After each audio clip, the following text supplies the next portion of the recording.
You don't sleep well. No one in your profession does. Tonight it's the hollow beneath the floorboards of a barn, your bed nothing more than a patchwork of straw and discarded cloth sacks that smell faintly of mold and goat piss. The ground beneath you is damp, always damp, and it seeps up through your layers as if the earth is trying to pull you under, one bone at a time. The wind outside groans like an old man trying to remember something terrible. It threads through the slats of wood like fingers looking for secrets. You curl tighter, hiding your face in your coat, a tattered civilian's coat, one that belonged to a butcher or a shoemaker, someone with wide shoulders and a slow walk. Not yours. Nothing you wear belongs to you anymore. You haven't seen your real bed in months. That one was no luxury either, just a thin mattress in the attic of a sympathizer's tavern, always smelling of burned onions and sweat. But at least there was a door. At least you didn't wake to the sound of hooves and boots every hour, heart pounding like it was trying to crack your ribs and flee on its own. Tonight, you are hidden, but not safe. Above you, mice chatter in the dark, scurrying along beams, fearless and fat. You envy them, their simple desires, their blind routines. They don't know the names of kings. They don't dream of being caught. Your fingers twitch, not from cold but memory. That letter, that last letter, folded into a twist of bread, smuggled through a basket of plums, passed to a girl who may or may not have been your contact. You'll never know. You ran before the gendarmes finished their sentence. That was 4 nights ago, or 5. Time blurs when every moment is borrowed. You shift, just slightly, and the straw whispers beneath you too loud. Everything feels too loud when death has your name. You hold your breath and listen. The barn creaks. A cow grunts. Nothing else. Not yet. The cloak beneath your head is stiff with dried sweat. You roll it tighter, press it under your neck and try to pretend. Pretend this is a place for sleep. Pretend this is a normal night. Pretend that somewhere your mother still thinks you're safe. But the truth is, and you know this in your marrow, no one is ever truly safe when words are your weapon. In your line of work, bed is a loose term. It can mean the space beneath a cart, a well-covered pit behind the baker's shop, a pigsty, a rooftop, even a grave someone else hasn't filled yet. You've tried them all. Some nights, you close your eyes and imagine a room with a fire, one with shutters, and a door that locks from the inside. You imagine cotton sheets, a warm bowl of milk, a book with no codes, no blood, no missing pages. But these thoughts don't last. You push them away. They make your heart ache too loudly. Instead, you count the splinters above you. 1, 2, 3, a distraction. You name your hiding places in your mind like old friends. The hollow log, the bell tower, the latrine tunnel, the priest's confessional. Each one has a story. Each one has a price. And still, you stir alive. Some part of you has grown accustomed to this. The tight curl of your body, the ache in your spine, the way your right hand always clutches the knife even in dreams. You don't remember the last time you slept with both eyes closed. Sleep doesn't come easy. It waits behind shadows, suspicious. It bargains with your fear. But tonight maybe, it softens just a little. Maybe the wind dies down. Maybe the mice grow quiet. Maybe your breath slows, and the cold beneath you becomes familiar, and the ache in your knees fades into the background noise of who you are now. A shadow with many names. A ghost no one suspects. A whisper with a body. And maybe now, you can finally sleep. The coat is not yours. It never has been. It once belonged to a baker, or so you were told. Wide sleeves, double-stitched at the shoulders, thick enough to hide documents and thin enough not to attract suspicion. It smells faintly of yeast and wood smoke, but beneath that fear, every article of clothing you wear has held fear before you. That's what secondhand means in this world. The shirt beneath it is linen, stiff, yellowed, fraying at the cuffs. One collar has a tear, which you carefully fold to the inside each morning. Not that you're seen often in daylight, but spies are taught one thing above all else. The eye remembers patterns. The devil isn't in the details. It is the details. Your trousers are wool, scratchy and stiff with age. A tailor's cast-off, cut for someone shorter, so they ride high on your ankle when you sit. They chafe when it rains, and it always rains. Mud splashes high. You once tried to sew an extra hem to extend the legs. It looked suspicious, so you ripped it out. Everything you wear is designed to be forgotten. The boots are the best thing you own. Heavy leather, well-oiled, with soles thick enough to crush a lie underfoot. You found them on a body in the mud near a riverbank, just outside a village where no one was speaking anymore. You didn't ask his name. You just took the boots and whispered a thanks that barely made it out of your throat. They were too big at first. You stuffed the toes with straw. Now after so many miles they fit like gilt. Your belt is rope. It holds a pouch. In the pouch, a coin that isn't yours, a button from your real coat, a scrap of wax paper with a smudged symbol, and a broken bit of mirror. You use it to check corners, but sometimes, when you're very tired, you catch your own eye in the glass and flinch. Not because of what you see, but because you recognize nothing. There's a hole in your left sleeve that you haven't mended. It came from a nail in a fence you shouldn't have been climbing. You left a thread of yourself behind that night. Perhaps a hound sniffed it later. Perhaps no one ever saw it. You'll never know. That is the cost of what you wear. No closure, only threads. You once had a red scarf. Too bright, too bold. You wore it the day your contact was caught. A child, barely old enough to shave. You saw the guards take him. You saw the look in his eyes. It wasn't fear. It was betrayal. Not of you. Of the world. You buried the scarf that night beneath a tree. Sometimes when your throat aches in the cold, you wish you still had it. Everything you wear is borrowed, even your posture. You've learned to stoop slightly when playing the servant, to limp when disguised as a war refugee, to hold your hands behind your back like a clerk. You've practiced all these movements until your real walk is lost to you, somewhere between cautious and broken. There you are. A hat. That's important.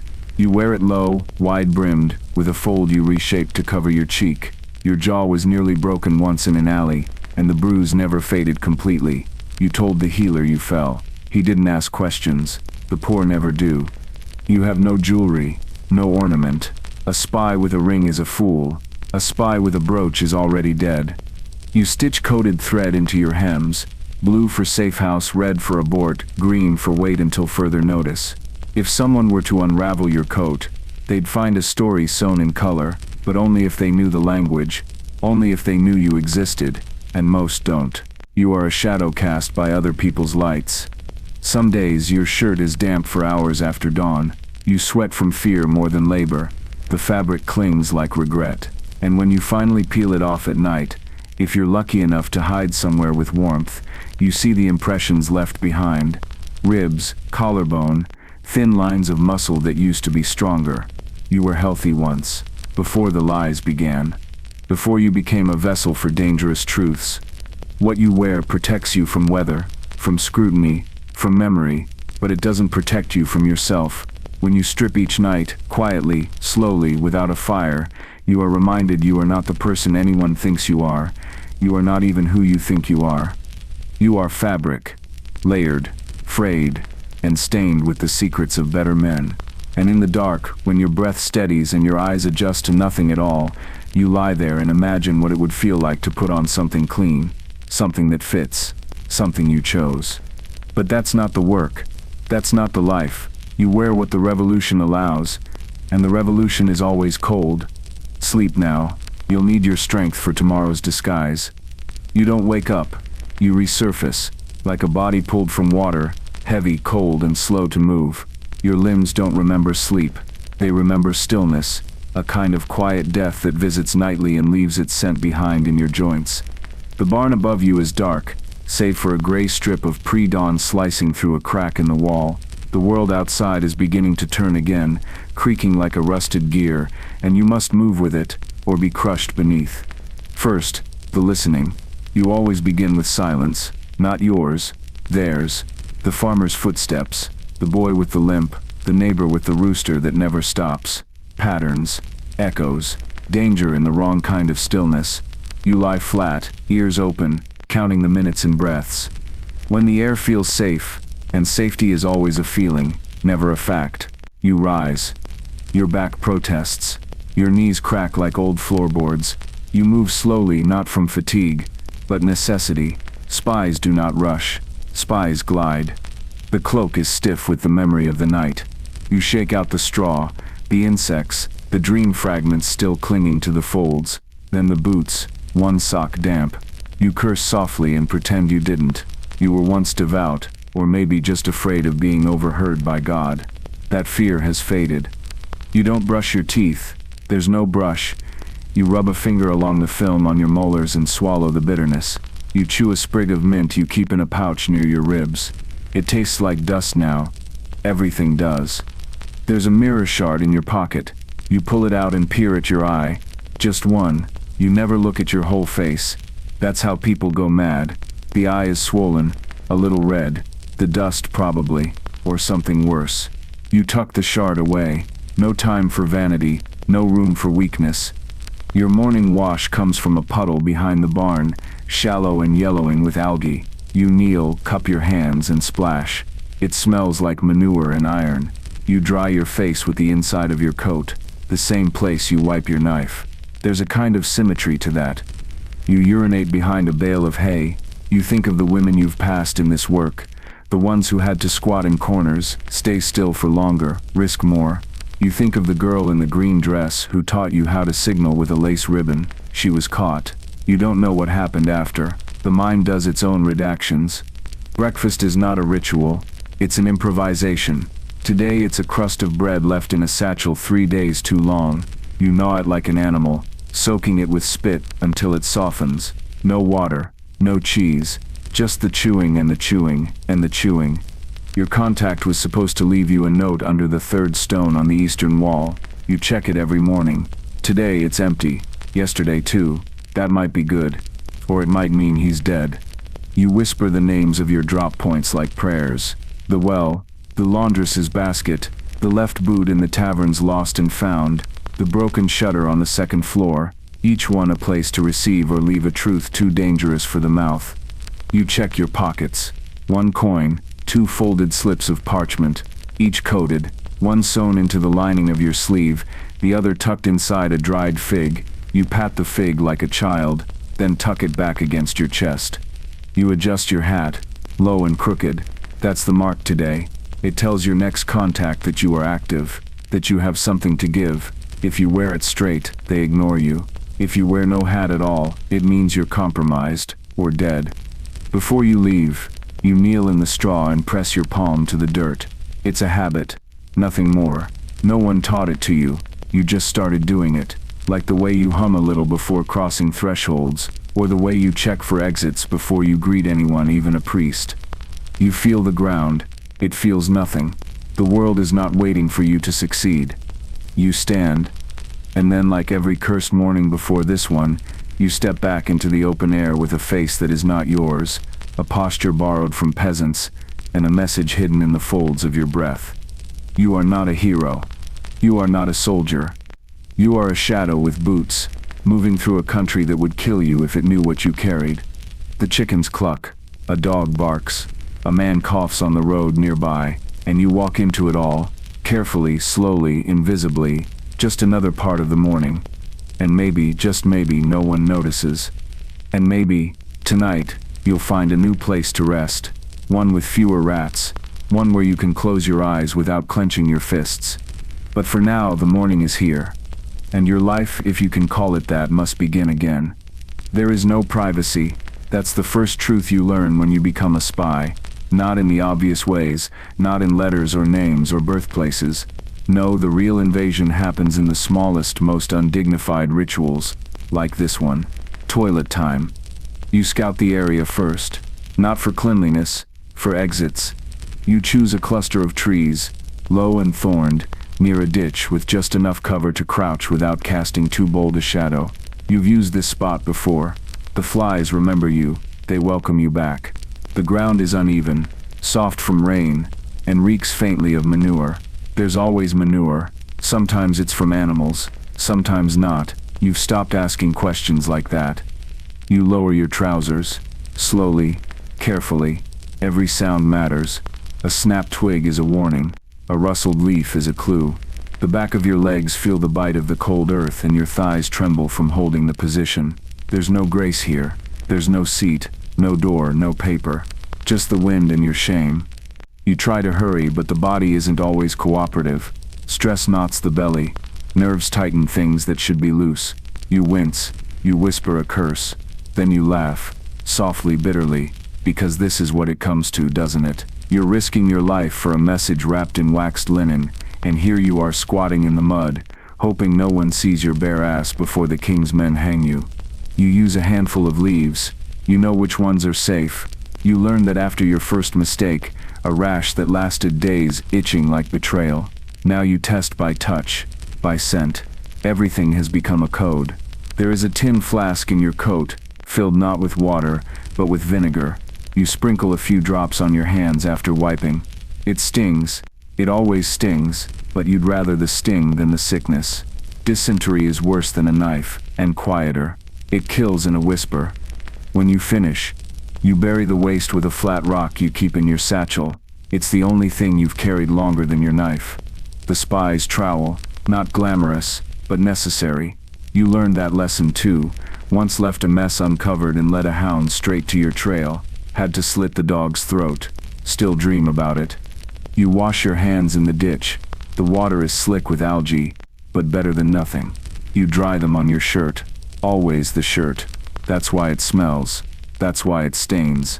You've learned to hold your needs longer than most people can. Once, you went 2 full days without relieving yourself. Not out of strength, but survival. The cellar where you were hiding had no cover, no privacy, just stone, and the echo of boots above. You almost passed out. When you finally emerged, your legs gave out from the relief.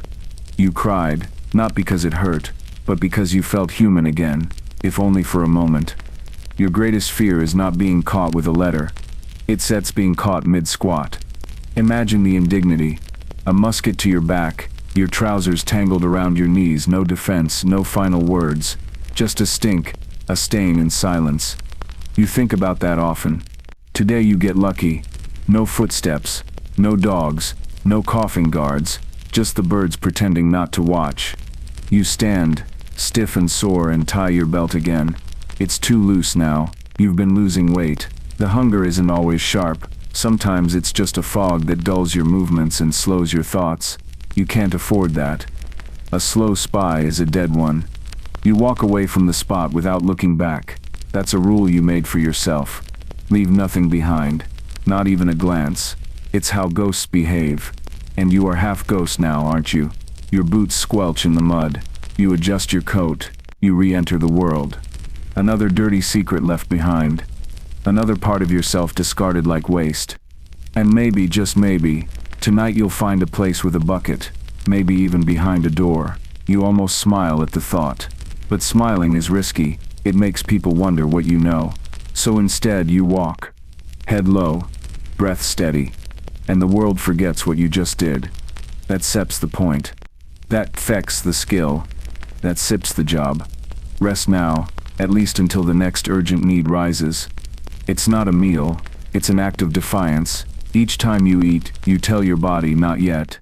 We're not dying yet. This morning, you sit beneath a stone bridge, knees drawn up to your chest, back pressed to the moss-covered wall. Your stomach growls like a warning drum. There's nothing ceremonial about breakfast anymore. No table, no steam rising from a pot, no smell of butter or firewood. Just a crust of something once called bread and fingers stained with dirt. You pull the crust from your coat pocket. It's hard enough to chip a tooth. A sliver of it cracked off 2 days ago and rubbed your gums raw. But it's all you have. You press it between your palms, trying to soften it with warmth. Your breath fogs over it. Your fingers tremble. You pretend that makes it easier to chew. It doesn't stet. You gnaw like a stray dog, lips tight, eyes scanning the road above. 2 carts passed already. One with hay, one with turnips. Neither slowed. That's good. That means they didn't see you. Or if they did, you looked unimportant. Being unimportant is your disguise. Hunger helps. You once stole an egg. A real one. Fresh, still warm from the hen. You boiled it in a borrowed tin over a hissing coal. That was 4 weeks ago. You remember the sound of the shell cracking. The bright yellow yolk, the way it clung to your tongue like sunlight. You remember how it made you weep. You never found another. There's no coffee. You barely remember what that tasted like. Something bitter, sharp, alive. Now the closest you get is a weak brew of boiled dandelion roots, when you're lucky enough to boil anything. This morning there's only water, stale, carried in a goat bladder, tasting faintly of leather and moss. You sip slowly, not for enjoyment, for strategy. There might not be more until sundown. You tear a piece of your bread and press it between your back teeth. You let it sit there soaking in spit until it no longer fights you. You chew slowly, carefully, letting your mind drift to anything else. Sometimes you imagine lavish breakfasts, just to pass the time, a silver tray, jam made from real fruit, cheese, soft, crumbly, not green with mold, a hot roll, butter melting down the side, a spoon, just a clean spoon. You'd trade 2 years of your life for that spoon. But the fantasy doesn't last. The chewing reminds you this is reality. This is what you eat when you lie for a living. You feel a pebble in your food. It's happened before. Ground into the flour, baked in by a distracted hand or an enemy. You spit it out quietly and pocket it. You save them. Small rocks. One day, maybe you'll need to distract a guard, or scratch a message into wood, or break a window, or fill your pockets and walk into a river if it all becomes too much. Breakfast is also when the doubt arrives. You chew and the thoughts come creeping in like rats to crumbs. Was that woman yesterday a contact or a trap? Did the boy who carried your note make it to the mill? Did the letter you burned contain the truth, or another planted lie? You don't speak while you eat, not because you're alone, but because even silence has an appetite. Words feel too heavy now. You've learned to conserve everything: food, energy, trust. A man walks above the bridge. His boots echo like a threat. You freeze. Crumbs fall from your lap. You count your breaths. You don't move until the sound fades. This is breakfast. Fear with a side of dirt. You've lost track of how many meals you've eaten like this. Crouched, half hiding, one ear tuned for danger, the other for opportunity. You eat like a hunted thing, because you are one. And yet you survive. Because even the smallest bite, even the filthiest water is a refusal. Not today. Not yet. You brush the crumbs from your coat. You lick your fingers because nothing is wasted. You tuck the bread crust back in your pocket. You might need it tonight. You might need to fake being a beggar. You might need to feed a child. You might just need to taste something familiar when the lies start to feel like truth. You rise, and the world does not notice. The sun creeps higher, and your belly for now has stopped screaming. That sip's enough.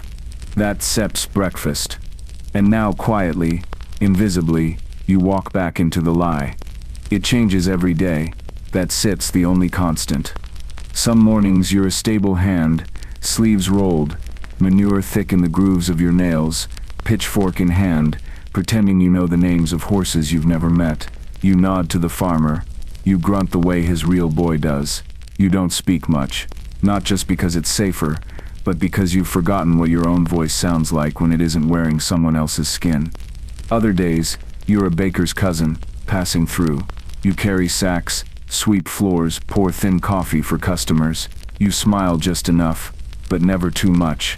The woman with the crooked teeth asks about your accent. You lie, you always lie, and the lie changes, even to yourself. You've spent entire weeks posing as a mute apprentice. That one worked well. It made people underestimate you. You watched, listened, recorded their habits. You slipped notes beneath tavern tables. You memorized guard rotations while scrubbing vomit from stone floors. But some jobs are worse. You've dug graves for strangers in frozen ground, your hands blistered and raw, knuckles bleeding as your shovel struck frozen bones you didn't expect to find. You didn't ask who they were. You didn't want to know. You just made space. You've stood outside manor gates as a watchman, eyes forward, back straight, revolting in a uniform that wasn't yours. You stole it from a clothesline 2 towns over.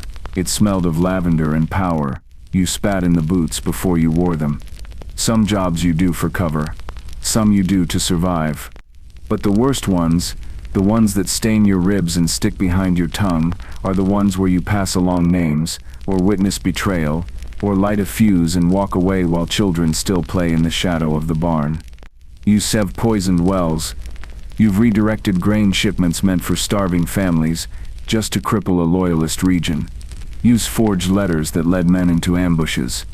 You've done all of this, and you've told yourself it's the price of revolution. But sometimes, alone, hunched in a freezing alley with ink staining your fingers and the taste of copper in your throat, you wonder if the revolution remembers your name, or if you're just a tool passed between shadows, useful only until you break. Your hands are calloused from labor, not noble, heroic labor, just repetition. You've lifted crates, scrubbed piss from walls, sewn bandages, stitched codes into hems, hammered nails, bent wire, boiled ink from acorns and soot. You've done everything and nothing. You've worked for everyone and belonged to no one. There is no pride in this, only necessity. You once spent 9 days posing as a servant in the home of a high-ranking official. You learned the creak of every floorboard. You memorized his mistress's scent. You placed a single rose on his desk, a signal to your handler that the northern papers had arrived. That night, someone slit his throat while you peeled potatoes. You didn't flinch. You were already invisible. The work is endless. It doesn't reward you. It doesn't even acknowledge you. You get no thanks, no medals, no songs. You get sore shoulders, a racing heart and a bed of mud when you're lucky. But sometimes the job is a moment, a blink, a piece of folded parchment passed from one hand to another under the gaze of 1,000 unsuspecting eyes. Sometimes it's a whisper exchanged in the noise of a crowd, a single word that cracks open a door somewhere across the country. And when those moments come, you feel it. The weight, the danger, the privilege. You carry fire inside a glove stitched with lies. And for one breath, one impossible breath, you remember why. Not because you shall be remembered, but because someone must lie and move and vanish so others can breathe without fear. You blink. The world tilts, the sun has shifted, and it sets time for your next job. You wipe your hands on your coat, stand straight, and look at the man approaching down the path. He thinks you stir a farmhand. He doesn't know you've already decided whether he lives or dies. This is your work. This is your life. And tonight, if you're lucky, it won't follow you into sleep. They treat you like someone else, which is a mercy most of the time. The old man at the crossroads calls you lad and tosses you a bruised apple. You smile, small and crooked, and catch it with both hands like a child. He thinks you're someone's nephew, someone safe. You nod and keep walking, chewing the apple slowly, pretending not to hear him ask if your parents are alive. In the village where you posed as a chimney sweep, the children spat at your boots. You never learned their names. They called you soot rat. One threw a pebble at your spine. You didn't flinch. That would have given you away. But later that night, crouched behind the blackened chimney stack, you cried so quietly it felt like leaking. The local priest once blessed you, pressed a thumb to your forehead, and whispered Latin that smelled of incense and rot. You bowed your head and thanked him with a voice that wasn't yours. He had kind eyes. You hoped he wasn't working for the crown, but spies don't get to hope. They just wait to be wrong. Some treat you with suspicion. Narrow eyes, tightly clutched coin purses. You've gotten used to it. Suspicion is a wall, and walls are easier to manage than windows. You prefer people not asking questions. You prefer distance, but even distance has weight. Sometimes, it sets worse. A merchant once grabbed you by the collar and slammed you against a wall. He said you looked like the boy who stole his wife's necklace. You didn't, but you played along, eyes wide, hands trembling. He let you go when a soldier walked past. You nodded, said sorry, then slipped a coded message from your sleeve to a contact before the bruises even formed. You've learned to make yourself small, to hunch your shoulders just enough to avoid attention, to look tired but not weak, alert but not dangerous, to wear a face that invites no story. Because once people start to care, you become real, and real people bleed. Women treat you differently. Some are kind, pitying. One pressed a crust of bread into your hand and told you to eat, even though she had 3 children to feed. You wrote her name down, just in case. Protection, later, or punishment, depends on who wins. Others flirt, cautiously. They think you're mysterious, a traveler, a poet. You let them think it. You play the part. You smile the way you've practiced. Gentle, wounded, a little wild. They don't know it's armor. That even your affection has a function, that even kindness is a disguise. The rich pretend not to see you, which is perfect. The poor see you too well. One woman, toothless and drunk, once called you by your real name. Or maybe it was coincidence. But it froze your blood. You stared at her too long. She laughed, and kept singing. That night you moved towns, burned your coat, cut your hair, left everything behind except the knife. People treat you based on what you let them see. And you let them see only what helps the cause. Never the shaking hands. Never the guilt. Never the doubt that creeps into your bones each time you lie to someone kind. Because if they saw that, the truth, the wear, the cracks, they'd know you weren't the ghost you pretend to be. And you have to be a ghost. Because ghosts don't that bleed. Ghosts don't the love. Ghosts don't get caught. Still, late at night, in places where you're alone and the mask slips just an inch, you remember the boy you once were. Eager, naive, full of fire and questions. You remember how people treated him, with trust, with warmth. That version of you is dead now, and that's okay. He wasn't built for this. You are. You are fog in the morning. A stranger in every village. The wrong name whispered in passing. And if someone treats you with love, well, you disappear. You always disappear. That's how you survive. And survival in this war of shadows is the only reward you'll ever be allowed to keep. Rest now, just for a moment. The world will misjudge you again soon enough. You smell like someone whose sip's been forgotten. That's the first thing you notice when you find yourself near others. The scent of you clings to your sleeves, seeps into your collar, wafts off your boots in little invisible clouds of sweat, smoke, blood, and rot. You get used to it, but you never stop noticing when someone else does. There's no time to bathe. No tubs waiting for you. No hot water drawn up by loyal hands. Hygiene, like safety, is a luxury you gave up the moment you chose to carry messages that could kill a king. The best you can hope for is a creek. A cold one, preferably downstream from livestock. You once stripped naked beside a stream and scrubbed your armpits with river sand until the skin turned pink. A toad watched from the reeds. You remember it vividly, the way it blinked slowly, as if disapproving of your attempt at decency. You laughed. Then you saw the blood in the water. You still don't know where it came from. Your fingernails are black half the time. Ink, dirt, or both. Beneath them hide secrets and infections. You bite them when you're nervous, which is often, once a shard of something lodged beneath your thumb. You dug it out with a fishbone. It festered for a week. You still have the scar. Boils appear in the crooks of your knees. Blisters open between your toes. Your breath has turned sweet. Not the kind of sweet that pleases, but the kind that warns. A sugary rot. A hint that something inside you is starting to lose the war. You try to keep your teeth clean, not because of vanity, but because of pain. An abscessed tooth is a death sentence in silence. You've seen it happen. A friend of yours, a better spy, even, was undone by nothing more than a molar that turned on him. He screamed into a cloth for days. Then he drank poison, and left no note. You chew mint leaves when you can, charcoal when you must, ash even, anything to scrape away the ache. You spit black and hope it's enough. Your skin itches constantly. Fleas are inevitable.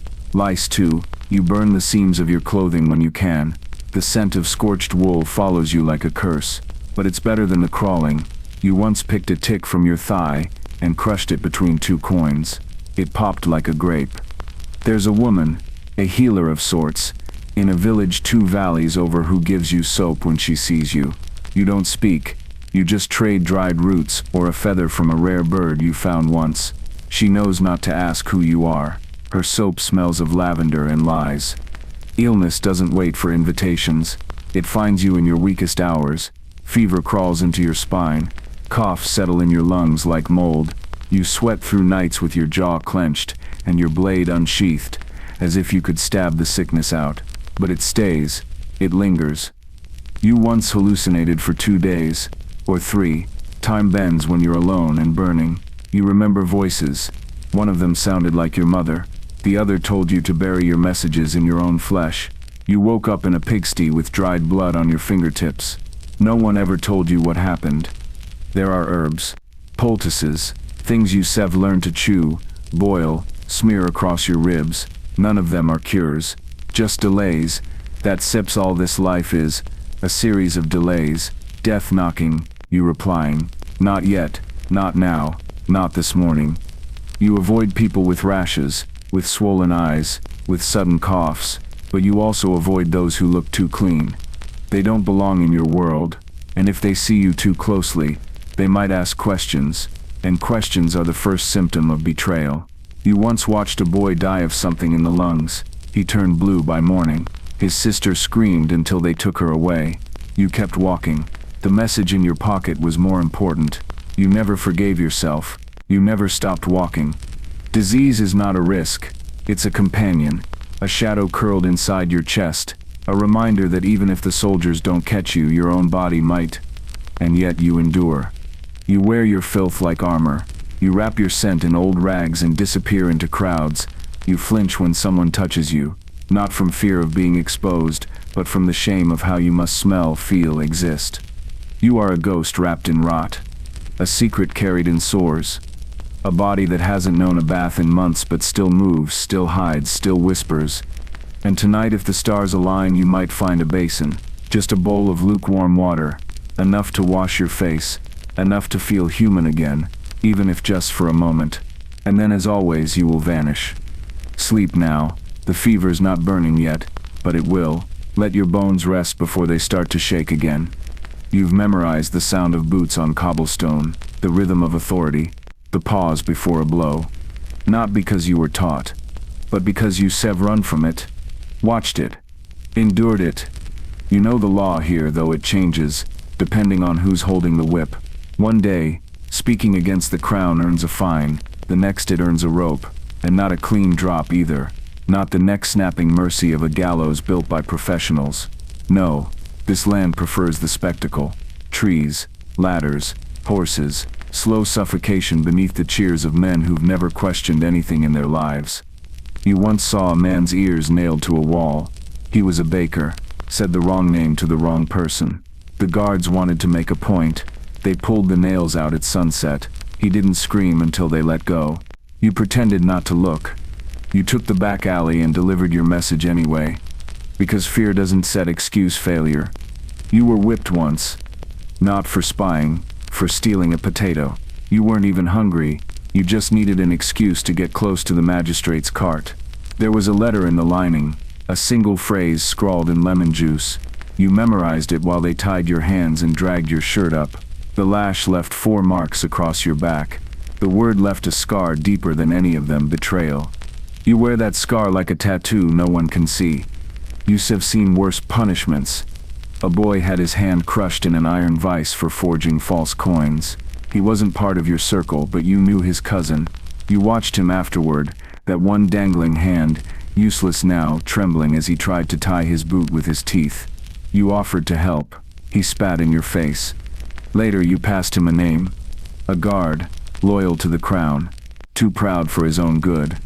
A week later that guard disappeared. Justice, in your world, wears no uniform. The law is a blade and you are expected to fall beneath it like a good citizen if caught. But you've seen the men who write these laws.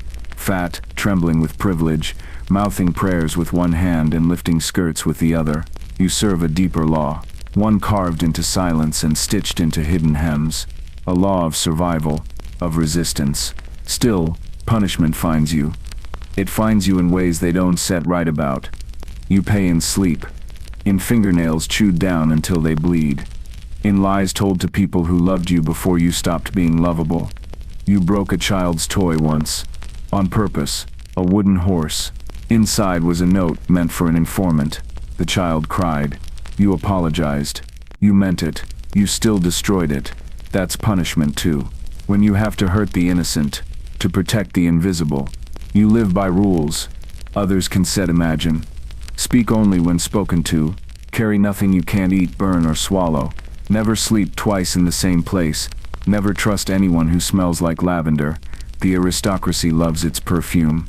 You've never been to court, but you've memorized the shape of the noose in your dreams. You wake with rope around your throat. Phantom rope. Your mind tightening it nightly as a reminder. One mistake, and you are no longer a person. You are a message. A warning nailed to a door.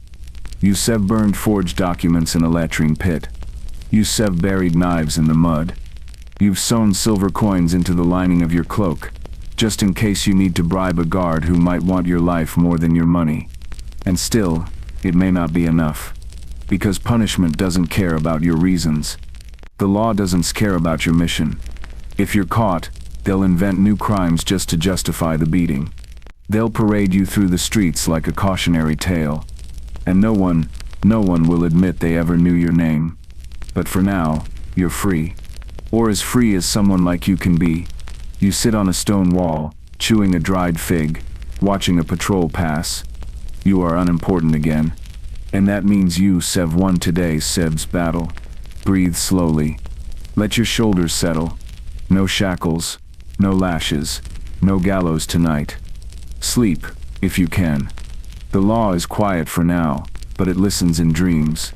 You cross yourself sometimes, not because you believe, but because it's what the people around you expect, and being believable is more important than being saved.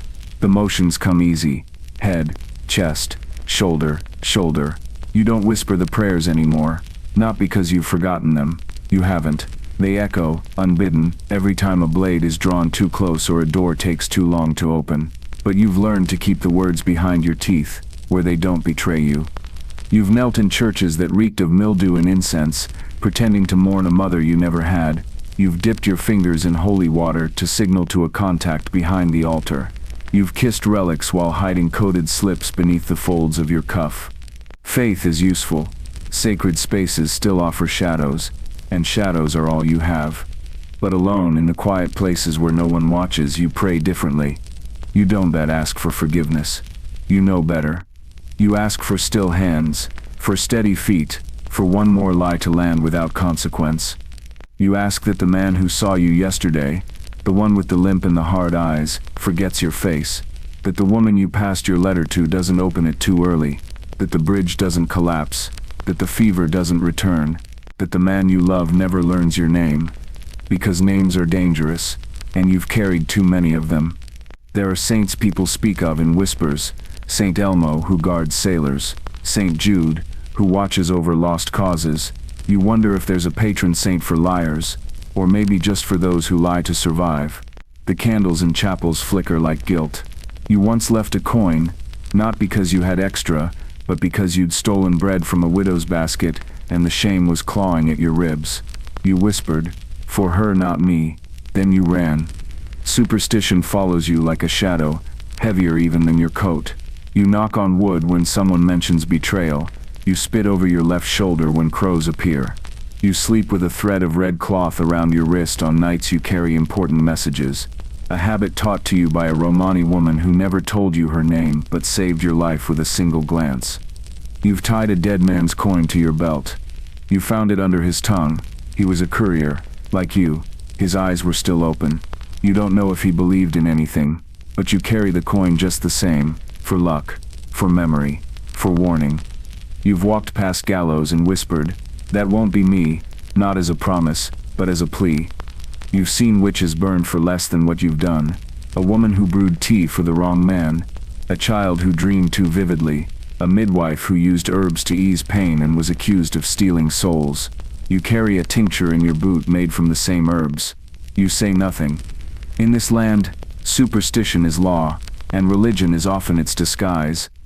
A farmer once told you to never eat bread on a Tuesday, that it invites betrayal. You smiled, ate it anyway. That night your drop was compromised. You haven't eaten on a Tuesday since. You've carved sigils into the soles of your boots, one for silence, one for speed, one you made up, because hope has to live somewhere. You've folded a prayer into the lining of your coat, not in ink, in thread, a tiny stitched line only you can feel. It says, "Keep walking, don't stop, not yet." And still, you don't yet know what you believe. Not really. You've seen too many innocent people die in churches to trust the stones. Too many liars find sanctuary behind pulpits to trust the words.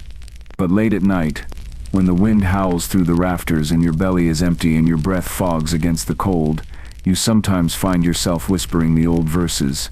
Not loudly, not with hope, just out of habit. Just in case. And maybe something hears. Something ancient and tired and just as lost as you. Not a god, but a witness. Because that sep's all you want. In the end, not salvation. Just not to vanish unnoticed. Sleep now. Even saints grow weary. Even lies deserve rest. You eat like someone being watched, slowly, sparingly, with one hand always near your knife. The sun is low, dragging its bruised light across the rooftops. You sit in the back corner of a barn, or behind a crumbled wall, or on the cold floor of a storeroom that smells of turnips and betrayal. Tonight, you're lucky, you found shelter. No rats, no boots overhead, no distant screaming, just damp straw, and the aching groan of your knees as you lower yourself down. Dinner isn't set a feast, it's set us a negotiation, between what you have and what you need, between your body's hunger and the need to stay alert. Tonight's offering, half a potato cold and soft, wrapped in cloth to keep it from molding, a chunk of cheese, slightly gray around the edges. You scrape that off with your nail and pretend it never existed. A crust of bread too hard to chew, you'll soak it in spit until it softens. You break the meal into small bites, not because it lasts longer that way, but because if someone interrupts, you'll have something left to eat when it's safe again. There is no fire. Fire is too bright, too bold, too traceable. Your food is eaten in shadow, accompanied only by the sounds of your chewing and the groaning of your bones when you shift. You remember meals before this life, vaguely, warm broth, salted pork, a cup of cider once on your birthday. The way your mother wiped your chin when you spilled it, that memory is faint now, like steam rising from an empty bowl. You carry salt in a folded scrap of paper, just a pinch, enough to trick your tongue into thinking the meal is something more. You sprinkle it over the potato and close your eyes as you eat. It's not satisfaction, it's ritual. You chew slowly. Every bite is a kind of prayer. Please let the message be delivered. Please let the boy with the red scarf make it across the border. Please let the signal not be a trap. Please let the woman in the alley not remember your face. You don't say these things aloud. They'd sound ridiculous in this place, with your back pressed to a barrel and the stars barely visible through a hole in the roof. Your stomach doesn't growl anymore. It's learned to be polite. The hunger is there, but it's quieter now, a permanent resident. You feed it just enough to keep it calm, never enough to make it leave. There is no dessert, but once you found an apple with just one bruise. You ate it slowly, skin and all, and licked the juice from your wrist. That was a good night. You remember that apple more vividly than most people you've known. A mouse watches from the corner. You toss it a crumb. You have that much to give. You sip from a leather pouch, water that tastes faintly of ash. You swish it around your mouth and swallow it with the same reverence someone might offer wine. Clean water is rarer than truth. You never eat your full portion. You always save a bit, for tomorrow. For someone else, for a lie you haven't told yet. You tuck the remainder into a pouch stitched inside your coat. You've sewn and unsewn that pocket, so many times the thread knows your fingers better than your own name. You clean your hands on your trousers. There's no towel, no basin, just your thighs and the hope that you won't get sick from whatever you touched. Then you sit, staring into the dim, letting the food settle, letting the silence wash over you. This is dinner. It doesn't warm you, it doesn't satisfy you, it doesn't remind you of home. It simply delays collapse. And in this work, that sep's all you can ask for. Tomorrow, you'll find something else to chew. A stolen carrot, a handful of beans, a crust someone dropped in the gutter. But tonight, you've eaten. You stir not full, but you stir not starving. And that in the life of a spy is the closest thing to peace. Now close your eyes. Let the food do what little it can, and rest while the world forgets that you still exist. You don't always dream. Most nights your mind is too cautious to let go. Sleep when it comes is shallow and suspicious, like floating in murky water, unsure if what brushes your leg is fish or rope. But when you do dream, it is never of war. You dream of warm bread, of soft cloth, of laughter that isn't coded. A table lit by candles filled with the kind of food that steams in great clouds and sticks to your ribs. A chair with your name on it. Not the name they gave you, but your real name, the one you haven't spoken aloud in years. You dream of your mother's voice, You're not sure if it's really her, or just your mind stitching together kindness from memory. She hums. She combs your hair. Her hands are warm and never let go. You wake sometimes with tears crusted in the corner of your eyes, unsure what they were mourning. You dream of flying, not soaring majestically but drifting, weightless, unseen, like paper caught in a breeze, or ash rising from a fire no one tends. In those dreams no one is chasing you, no boots, no dogs, no names you've abandoned. Sometimes you dream of the people you've betrayed. Their faces blur, but their eyes remain.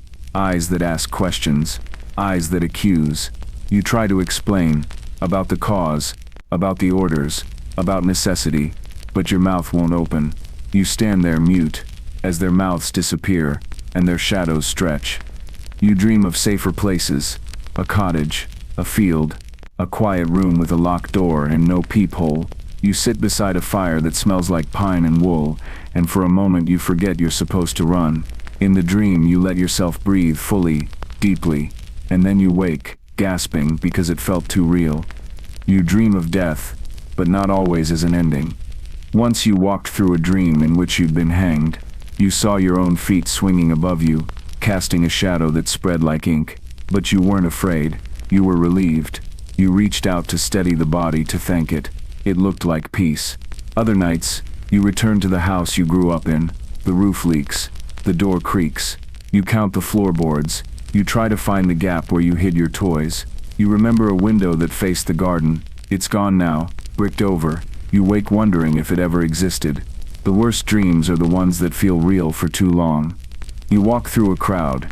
Someone calls your name, your true name, and smiles. You look around. No guards, no coded signals, just people. Music plays. Someone hands you a peach. You take a bite. It runs down your chin. You're laughing. Then you open your eyes and it's set straw again. The taste of the peach still lingers. You don't talk about your dreams. Even if you had someone to share them with, you wouldn't dare. Dreams are evidence. Proof you still want something. Proof you still feel. And in your line of work, feelings are the most dangerous cargo. Once, in a dream you buried your knife. Not because you were done, but because you wanted to see if you could. You woke with your hand clenched around the hilt, white-knuckled, cold sweat. The knife never leaves you. Not really. You hope quietly that one day the dreams will stop, or that they'll become real. You can't decide which would be better. But for now you sleep in fragments. And when the dreams come you let them unfold like letters you'll never send. Half-written, folded, hidden under floorboards. They belong to a version of you that doesn't exist anymore. But still, when your eyes close you return to them. Because even spies need something to long for. Even shadows want to be touched. Even liars eventually dream of being known. Now hush. Let the world dissolve. Let the peach linger. And let the dream carry you somewhere with no locks, no codes, no knives. Only quiet. Only breath. Only rest. It could be anything. That's the truth that gnaws at your bones while you sleep and walks beside you when you wake. You carry it like a second spine. The constant knowledge that death doesn't wear a uniform. It wears mud. It wears perfume. It wears the face of a child selling pears in the market. Sometimes it wears your face. You've rehearsed it 1,000 times how it will happen, maybe quietly, a slip of poison in your tea.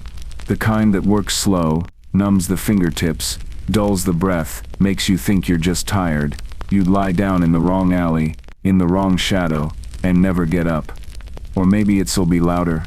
Steel in the ribs, boots on your chest, hands wrenching your arms back while someone whispers, "We know what you are." You could die for the wrong glance, the wrong phrase, a single mismatched name sewn into the lining of a coat. You once nearly choked on a walnut because you were reading a message hidden inside the shell too quickly.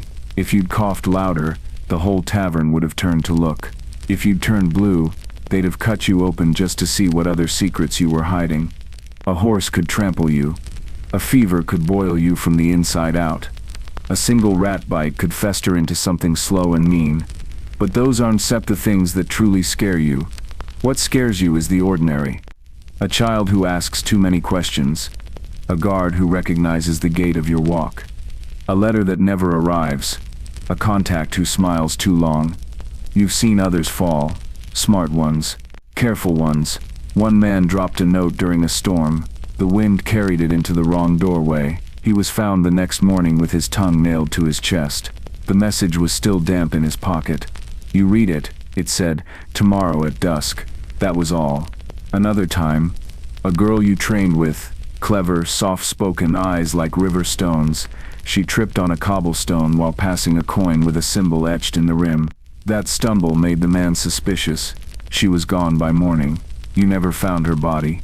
Just her boot, half buried in ash. You could die from kindness. That sep's the one that keeps you awake.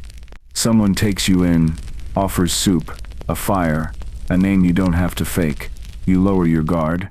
You say something too familiar. You sleep too deeply. You forget, just for a moment, that you're prey.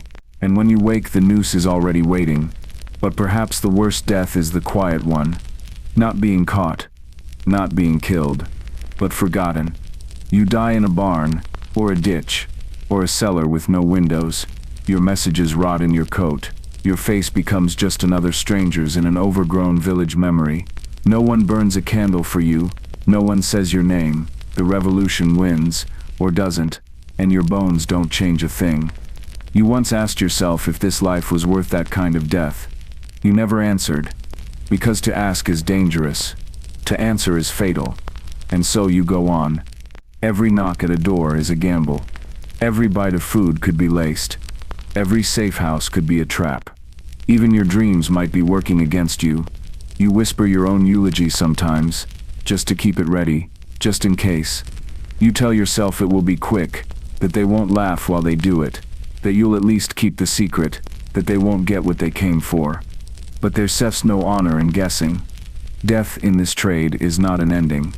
It sets the last lie you feel ever tell. And until then, you carry on. Breath by breath. Step by step. Knife by heartbeat. Because dying isn't the worst thing that could happen. Being found before you finish is worse. Being forced to speak is worse. Being remembered by the wrong people, much worse. So you sleep lightly, with a pebble in your boot to keep you half awake, with your back to the wall, with your secrets sewn into seams no one would dare unpick. And when the wind howls through the cracks again, like it does now, you pull your coat tighter, curl your body into the shape of a question, and close your eyes. You stir, not dead yet, and that, tonight, is enough. Sleep, now. If it comes, if it dares. You've seen too much, but not the things you once hoped for. You'll never see the ocean, that vast, endless blue that poets write about and merchants ruin themselves chasing. You've heard stories of waves taller than houses, of salt that clings to your skin, of ships so large they creak like wooden cities. But for you, the sea remains only a sound whispered in the background of someone else's story.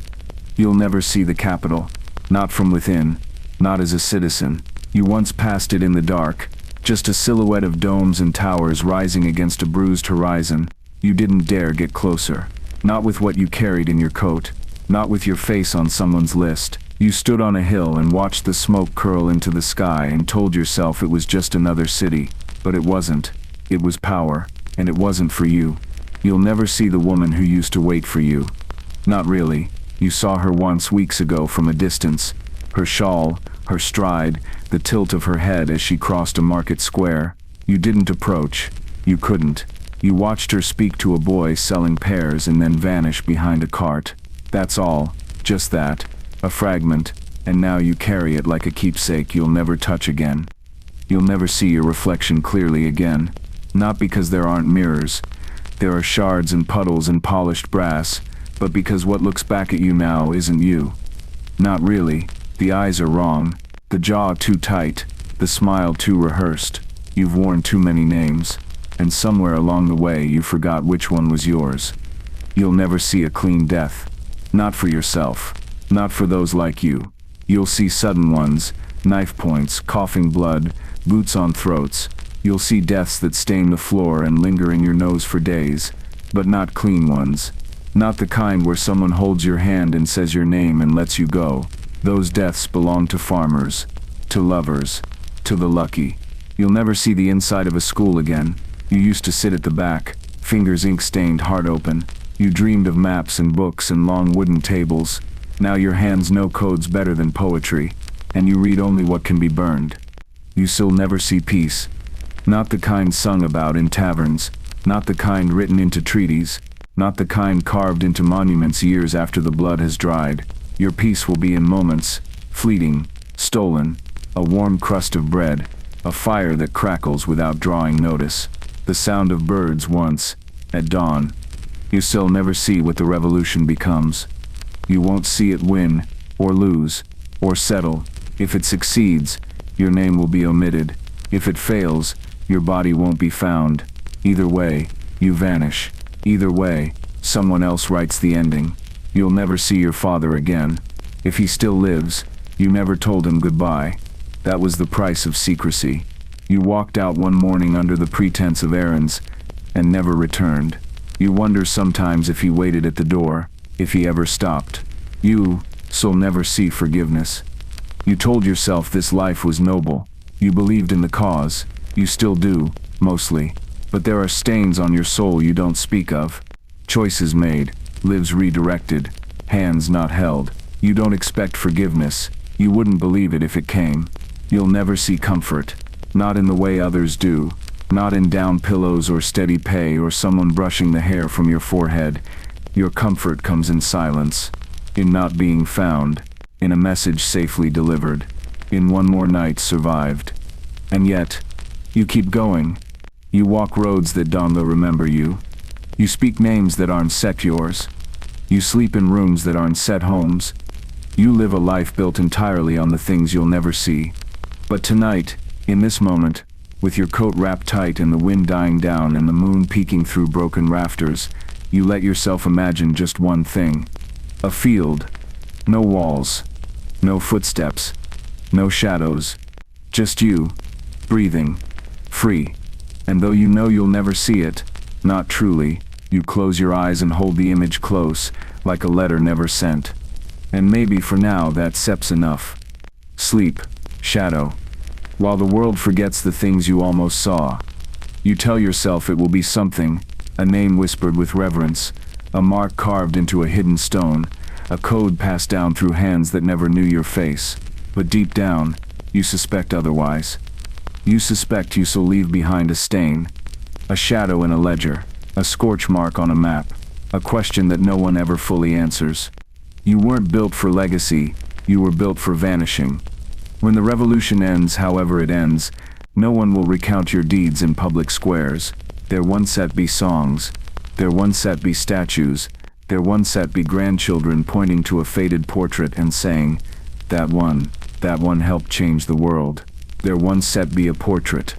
There isn't even a single drawing of your face. You made sure of it.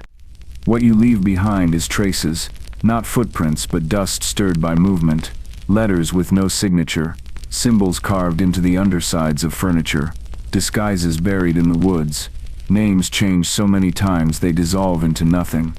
You've destroyed more than you've built. That's the cruel irony of your cause. Every fire you lit was meant to clear the path. Every lie, a bridge, every betrayal, a necessary step forward. But they don't feel that way when you're alone. You left behind a man once, not because you wanted to, but because you had to. He begged you, not loudly but with his eyes. He clutched the satchel like it was his child. You took it from him, stepped into the fog, and never looked back. You told yourself he survived. You still do, but the way his voice broke, you know better. You left behind a woman who loved you, not because she stopped, but because you stopped being real. She told you her dreams.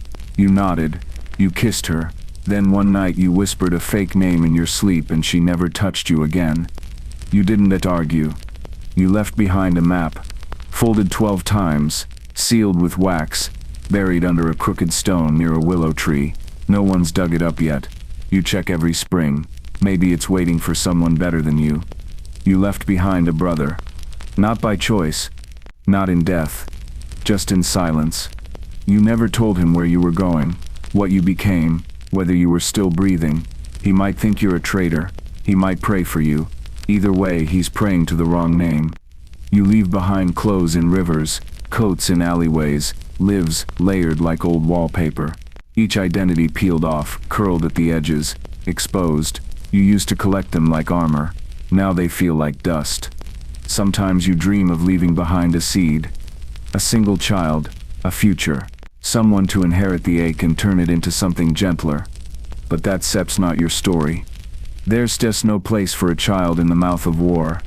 So you leave behind tools. Scraps of paper with invisible ink. Rings with compartments hidden under stones. A floorboard that creaks on purpose. A whisper passed from mouth to mouth until it becomes a roar, or a silence deeper than anything. You so leave behind your body someday. And when they find it, if they find it, it will not speak your truth. They sell guess. They sell argue. They'll write something vague and sanitized in a book. And if they so honest, they so right. No one really knows who he was. And that will be correct. Because that SEP's how you win.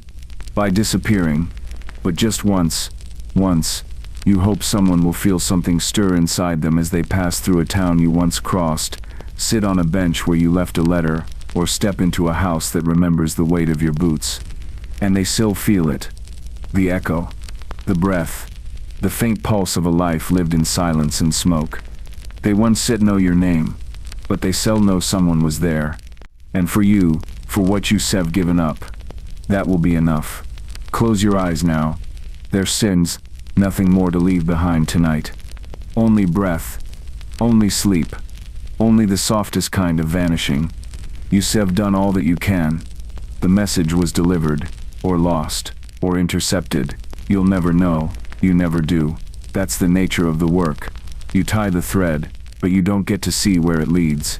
You hand off a name, a phrase, a folded square of ink and silence, and then you vanish. Now, the world is quiet again. The barn you found tonight creaks less than usual. The straw is damp but not soaked. The rats are keeping their distance for now.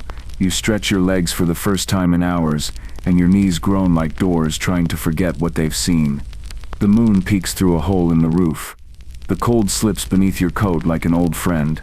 You lie on your side, one hand curled around the knife, the other resting flat against your ribs, as if to remind yourself, yes, I'm still here. But for how much longer? No one knows your name here. That's by design. You've changed it too many times to count. It's not that you've forgotten it, it's that you've forgotten how to hear it without flinching. Every syllable sounds like a code now. Even the truth feels false when said too loud. No one is looking for you anymore. Not the enemy, not the allies, not even the ghosts. You've become what all good spies eventually become, excess shadow. Useful until you weren't set. And now, you are something else. You close your eyes. You feel the wind press gently against your cheek, and it does not demand anything of you. It just exists. Like you, like the splinters in the wall, like the cracked bowl in the corner. For a moment, you imagine you're not in hiding, that you're just a traveler, pausing beneath a roof for one last night before the road disappears behind you, that you're someone ordinary, with nothing in your pockets except crumbs and time. You imagine a world where you never learned how to kill a man with a spoon, where messages aren't sewn into your sleeves, where you don't wake at every creak, every cough, every silence that's too still. A world where you are just a boy, or a girl, or someone unimportant but free. You breathe in, and with that breath, you begin to vanish. Not dramatically, not in fire or blood or betrayal, just quietly, like ash blown from a forgotten candle. You wonder who else is sleeping tonight beneath roofs they do not trust. You wonder if someone, somewhere is dreaming your same dream, the one with the peach, the laughter, the field with no fences. Maybe you still meet them there. Or maybe not. It doesn't matter. Because the mission is over. The lies are tired. And your body, this aching, scarred, borrowed body has finally earned its rest. No one remembers your name, but that SEP's okay. There are no wolves at the door. No cold in your bones. You have survived another day. Sleep now.